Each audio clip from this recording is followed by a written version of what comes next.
The last page, written and narrated by Willow Martin. The bookshop closed at midnight, but Mara had learned to pick the lock 3 weeks ago.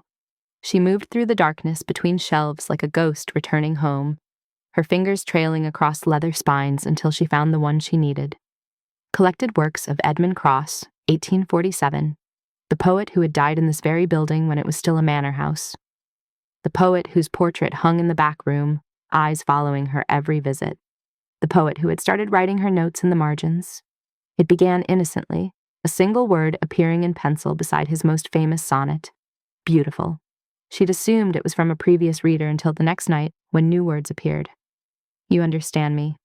Now, 3 weeks later, the margins were filled with conversations. Her questions, his answers, a romance conducted through annotated verses and stolen midnights. Tonight, she'd brought her own book, a blank journal, an offering. Edmund, she whispered to the empty shop. I know you're here. The temperature dropped. Her breath misted. Behind her, footsteps, impossible footsteps, crossed the wooden floor. I've been waiting, said a voice like wind through dead leaves. She turned. He stood there, exactly as his portrait depicted him. Dark hair, falling across sharp cheekbones, eyes the color of a storm, dressed in clothes 177 years out of fashion. Translucent, flickering. But there, you shouldn't be able to see me, he said, wonder and anguish mixing in his expression. No one has, not since you died. Mara stepped closer, watching him solidify slightly with her attention. Maybe I'm not like everyone else. No. His laugh was bitter and beautiful.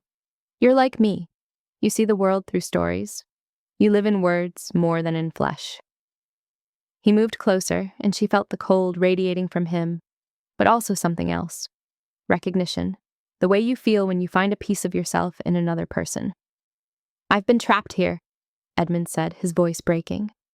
Bound to my own words. Every night I fade more.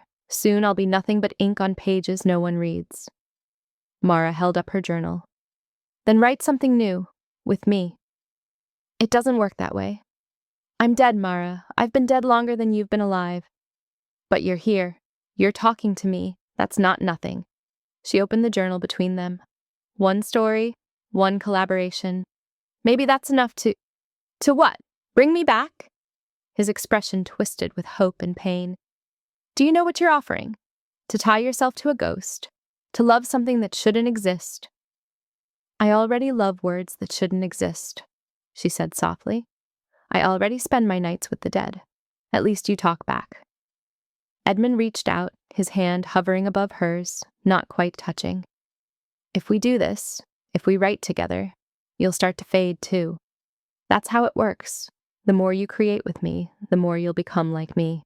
Neither living nor dead. Caught between. Then we'll be caught together. For a long moment, he simply looked at her.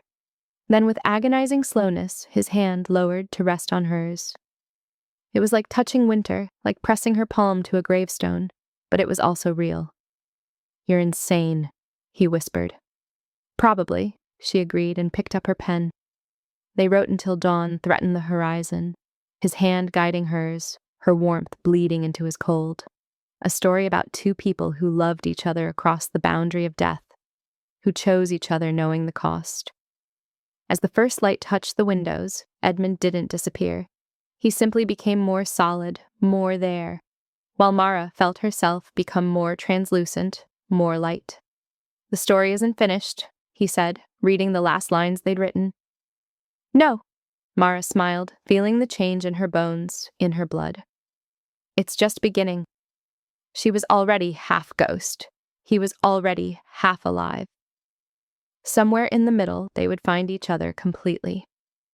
The journal lay open between them, their handwriting intertwined like lovers' hands, ink still wet with promises neither of them could keep in life or death, only in the space between, where all the best stories live. They say if you visit that bookshop at midnight, you can still see them, two figures made of moonlight and memory, forever writing their ending that never comes.